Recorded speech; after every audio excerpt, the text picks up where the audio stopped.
You provided a service cleansing somebody's house of bad spirits. Correct. Honestly, every once in a while, just kind of weird things happen. That you couldn't explain. Yeah, it sounds cuckoo.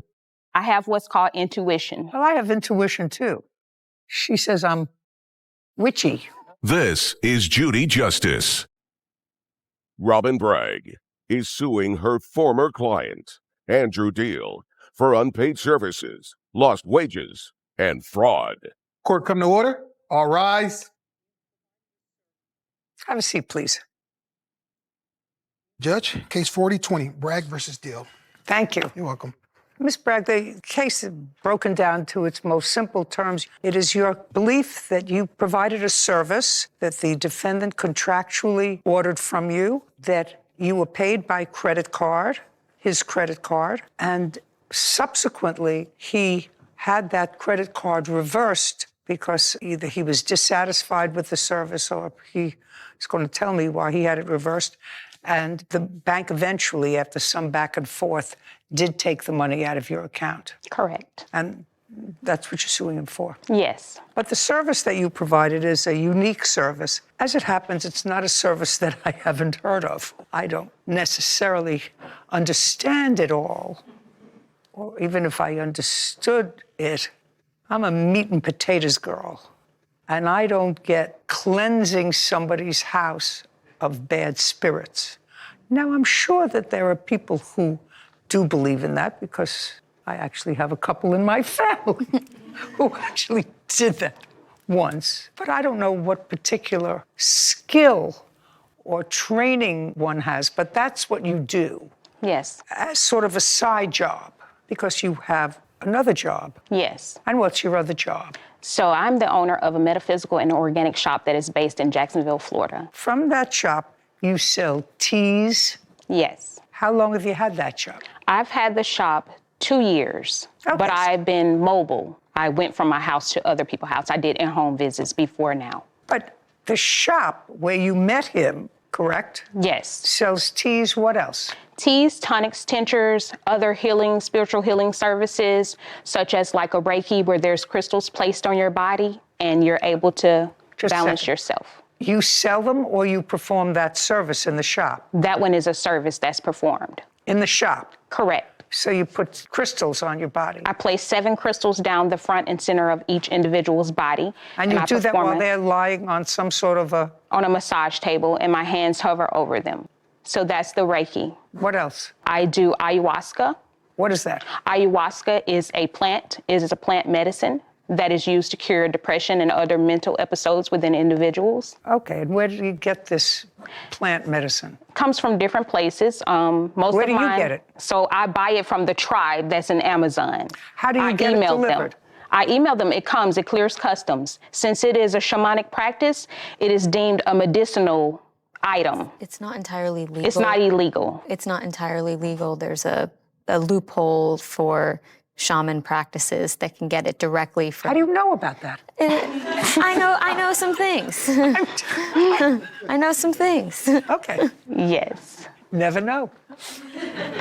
It's something new. Where did you learn all about this? So my grandma did some services and it's been within my family, but I also have 7 years of schooling. I have a Master's of Science in Health and Wellness. From where? State of Oregon. The college is American College of Healthcare Sciences. So your grandmother did this? Yes. And your mom? My mom doesn't do it. It's my father's mother. Interesting. So did you learn from her? Some things, and some things I've learned as I go. I have what's called intuition, so I've been able to be guided. Well, I have intuition too. She says I'm witchy. It's really just a combination of common sense. Sometimes it's a little witchy if you call and you're thinking about the person and the phone rings. Well, I have to tell you, Miss Bragg, sometimes you're really surprised. I'm surprised by the background that you've just described that suggests to me that you actually believe that this is a skill set that was passed down to you. You've had some training with regard to it. It doesn't sound like you're going hocus pocus mini-ocus. You know, it sounds as if there's some skill behind it. And, you know, just as with prophylactic medicines, sugar pills, people believe it and it makes them better. So sometimes it works, and sometimes it's in the mind of the patient. Anyway, I'm going to come over to you for a second, Mr. Deal. You started to go to Miss Bragg's shop. Yes, ma'am. And what were you buying there? First, it was like teas. Then it was like a cough type medicine for when your chest hurts. Then like I got sick, congestions and all that. So she made me a tea blend. I tried that. And then I kept getting different types of drinks, like juice type drinks. They taste good. Tastes good, and it was effective. It was one of those things that you said, I think this makes me feel better. Nah, I thought they taste good. What about the teas when you had a cough? I tried it, then tried it again. Didn't? No, I still have them in my residence. Okay, but you kept going back to her shop. Yes. His friend came with a gun in a box, and the defendant showed up with visible scratches and a bloodshot eye. The client said, I was going to kill him last night. We were in bed, and I saw spirits on him. Robin Bragg claims her former client, Andrew Deal, owes for cleansing services after he fraudulently reversed the credit card charges. And tell me, how did this subject of cleansing your house come up? Just different stuff going on there. Yeah, but what made you think that your house should have a cleansing? She's very convincing. No, but you seem like a smart guy. There had to be something in the air in your house. Did somebody die there? So actually, yes. Before I got there, someone had passed. That's what usually triggers it. And what is it that suggests to you that some of that spirit still remained? Come on. Honestly, every once in a while, just kind of weird things happen. But it wasn't anything. Like what? Noises that you wouldn't. That you couldn't explain. Right. Things that you couldn't explain. You think like there's an owl, and then I go outside, look for an owl, there's no owl. And it's just, it sounds cuckoo. So I would hear stuff sometimes. I'm like, I don't know what that is. Okay. So there was a reason to have this conversation with her about cleansing. Correct. Okay. Do you remember when that conversation took place? Early March. Did she ever come to your house? No, she never did. How did she get your credit card? Oh, because I provided it when I was there at her shop. Okay. So you had this discussion about coming to the house and cleansing it, and she did give you a price, and you did give her your credit card. Correct. And what was the price? $806. And did you make an appointment for her? I did, originally. What date was she supposed to come? It's like 2 to 4 days later. Okay. And why didn't she come? Because I kind of came to my senses and kind of didn't think I needed it. Didn't make sense. And then I went back to the tea scenario. I'm like, that stuff didn't work. So why would I pay for something that when this stuff didn't work? Okay. So she was supposed to come to your house how many days after he signed the credit card? 2 days. And it was an invoice. I have a copy. I sent an invoice, and he hand keys his card in. He went back to work. Just a second. May I see the invoice? Do you have an invoice from her? This is the invoice. I don't. I just have actual. And I also have the transaction on my cell phone that shows he had to key his card in, and I have the time he was at work. I have the text message conversation also. Just 1 second. So he gave you $806. Correct. How much did you get back, sir? $295.62. That's not correct. Initially, that's what I refunded him when he canceled his service. But the chargeback, he charged back $510.63. He originally tried to get the full amount, even though I had already refunded him his portion. Okay, just a second. So he got back in total $295.62. Is that what you got back, sir? No, she originally refunded me the $295.62. That's why I called my credit card company. Okay. And then they refunded me the rest. Only because after I did the cleansing for his guy friend, he told me that since the guy friend felt better and the house was fixed, he no longer needed his cleansing. Hold on a second. What about this guy friend? So he's the friend that introduced me to her. Okay. That was the one I was telling you originally. Just a second. A friend of yours. Yes, ma'am. Where does he live?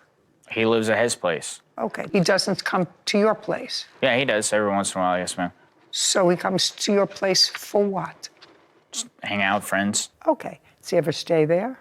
He has before, yes, ma'am. Does he do currently? No, ma'am. Stay there? And so he was a friend of yours. How did a friend of yours become involved with her? He's the one that originally introduced me to her. Oh, fine. So he introduced you to her. Correct. And what does your $806 have to do with your friend? Because she's stating that I paid for his service and my service, which I didn't. I was under the impression I was paying for my service. I have the text messages. Shh, just a second. Well, what's removal and protection? What is that, madam? That is, Andrew, the defendant was supposed to get a removal and protection, and his guy friend was supposed to get a removal and protection. Well, that's what I thought. Because one says 2, Yes. and one says 1 home cleaning, which was The friend's house. friend's house, not yours. Correct. Okay. Is there any reason why you paid for your friend? No, ma'am. I was under the impression I was paying for mine. And then when I have I the text canceled message. mine, May I see it, please?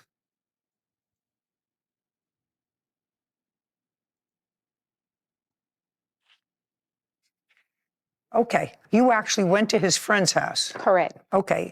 And that was $275. For the friend, it was $510.63 because the friend also got a person cleansing. Well, that has nothing to do with him. That's what's included in his charge. The return policy, was this put on before or after the return policy? It's always been there. Okay, but this was there because you did, in fact, refund $295. Correct. But I let him know I was making an exception. I also have the policy that's posted within the store. You never went to his place? No, I never went to the defendant's house. Okay. And you did go to his friend's house? Yes, I did a house cleansing and I did the protection and removal on the friend. So I did 2 services at his house. And tell me why you believe that he had agreed to pay for his friends. Because I have the text message history that shows that he came into the office. When he presented on March the 18th, his friend came with a gun in a box, and the defendant showed up with visible scratches and a bloodshot eye. I thought to treat what I physically saw, but then the client explained what was going on. This is how the house cleansing came about. It's because the client was having a mental episode and was telling me that they were in bed the night before and he saw spirits on the defendant. Who told you that? He did or The his friend? client. This is how the cleansing was initially set up. They both showed up to the office and the client had a gun in a box. And I began to try to talk him out of the situation. And the client said, you know, I was going to kill him last night. We were in bed and I saw spirits on him. This is why I went to clean the client's house first, was because he was the one who was having the most obvious things going on mentally. Okay. They both came in the door together. He had visible scratches and everything. And I asked him, was he going to go to work looking like that? How'd you get the scratches on you? bickering, Bickering. fighting, going back and forth. With whom? With your him. friend. Yes, ma'am. Robin Bragg is accusing her former client, Andrew Deal, of refusing to pay for her cleansing services and fraudulently reversing the credit card charges. Okay, what else? So I booked the appointment for that, and I'm asking to do the consult, which it says on the website. None of these services can be booked without a consult. I must talk face-to-face with you, and you must okay it. So the defendant had to go back to work. He went to work. I proceeded to have the consult with the client, and we set up the appointment for me to come out and cleanse. So as I'm cleansing the house, and I do the protection and everything, Yeah, when but I'm you done, haven't been paid yet by anybody. he paid the invoice later on that day. The text message history shows me showing him a preview of the invoice and asking him. He paid it after his friend's premises and person were cleansed. Before. I had to do a consult. So during the consult, I sent the defendant the preview of the invoice asking, is this okay? Is this what you want? Yeah, and he replied, I won't be available. I'm working, but he will be ready for you. Yes. For his place, and all I can come to you one this afternoon or so for my thing, then the apartment you can do mine, or he might be able to take you to my place after you're done with his. Correct. So it's clear from that, sir, that this was something that you and your friend together were doing. No, so what she just stated before, I knew nothing of that. Of what? The incident or her and him talking about seeing what. I don't know whether goes. she listen. Right. I don't know. Your friend brought you there because evidently there had been an episode. He had me come there Your friend brought you there afterwards. Yes, because ma'am. there had been an episode. Is that accurate? Yes, ma'am. Okay. And clearly from that episode was the reason that she was going to your friend's house. Yes, ma'am. And you were present when the episode happened. No, I was present when the episode happened. When the episode with your friend that brought him to her, happened with the gun in a box? No, ma'am. I don't know anything about gun in the box. This is the first time I'm hearing from that on her saying that. Were you with your friend when you initially went to see her that day about the cleansing? Were you with your friend? I came that afternoon and met them, yes. You were there with him? Yes, in ma'am. the same place? The three of you were Yes, there ma'am. together? Yes, ma'am. Did he have a box with him? No, ma'am. I don't know any of that. That's what I'm saying. This is the first I'm just here. asking you whether he had a box with him. No, ma'am. Not that I know of. The box was inside of a black backpack. They both came in the door together. He had visible scratches and everything. And I asked him, was he going to go to work looking like that? Like, what happened? You're going to go present yourself like this at work? Because he works at a car dealership. How'd you get the scratches on you? Bickering. Bickering. Bickering, fighting, going back and forth. With whom? With your him. friend? Yeah. Yes, ma'am. Was the entire 806 returned to you? Not initially. It was later on when she gave the initial for mine, and then the disputed one came back. Yes, ma'am. The 510. All the charges were reversed. Initially. So what happened was... But then it was ultimately reversed. Yes. The entire 806.25. Yes. Okay, unpaid service, lost wages. What lost wages did you have? My shop is family owned. I am the only owner. So when I'm not there, nobody can be there because I'm the master herbalist I and I understand take that, but care you're of getting everything. paid for being out. You're getting your 806. There's no question in my mind that you've earned it and that he's not being 100% honest with me. Yes. So Okay. inside of that is Okay. also punitive damages and emotional distress because this was a case of fraud. He initially charged back the whole $810 and he knew he had already been refunded 30 days prior. He waited a whole month from the date of this service and filed a chargeback. That was fraudulent I activity. deny, Your Honor. I have the original report Just that a second, shows the day just- he did it. Listen to me. You're out 806. Correct. That's what you're getting from him because you're entitled to it. And then what about my emotional distress? This is my second year in business. Well, you're in business, so I guarantee you, if you've been in business for 2 years, that you have a clientele, that you continue to serve your clientele. There's no indication that he has posted anything defamatory about you. It's not alleged in your complaint. Correct, because I haven't went looking. But that Well, was enough. that damaged my nothing- reputation. My company, my registered company, will no longer allow me to get hardware on credit because of this chargeback. I don't know that. Do you have proof of that? I can pull it up. I've only been in a brick and mortar shop for 2 years, so what he did damaged my reputation with the actual company. They won't give me any more credit because he filed a chargeback. Well, in any event, this is what you're going to do with... Are you listening to me, Ms. Bragg? Yes. This is what you're going to do. You're going to take a copy of this judgment and send it to this particular credit card company and say that you've been to small claims court, you sued him, the judge found in your favor, returned the $806.25, establishing that he was wrong for getting his money back. Do you understand? Mm-hmm. Okay. Judgment for the plaintiff in the amount of $806.25. We're finished here. Thank you. This court is adjourned. I don't really know what to say. I feel like she was making up stuff as she went along. I'm very happy with the judgment. She saw straight through the defendant's lies. It just doesn't make sense. I came kind of to my senses and didn't want to deal with it. Just moving forward in life, we all need to learn. When we pay for a service, the person needs to be paid. And if you're dissatisfied, you need to communicate that. Honestly, I think the whole thing is just a whole bunch of made up stuff people want to do and try to get money off it. Lying gets us nowhere in the long run. Now, I forgot the name of it, but how did you know about Ayahuasca. that hocus pocus ayahuasca? So I've never personally done it, but there was an athlete that came out not too long ago talking about his experience with doing it. And from what I gather, what I understand from it, it's sort of like a psychedelic tea that you drink that's supposed to, like the plaintiff said, aid in sort of depression and other mental health issues, and it can unlock areas of your mind. I'm not sure. You throw up a lot.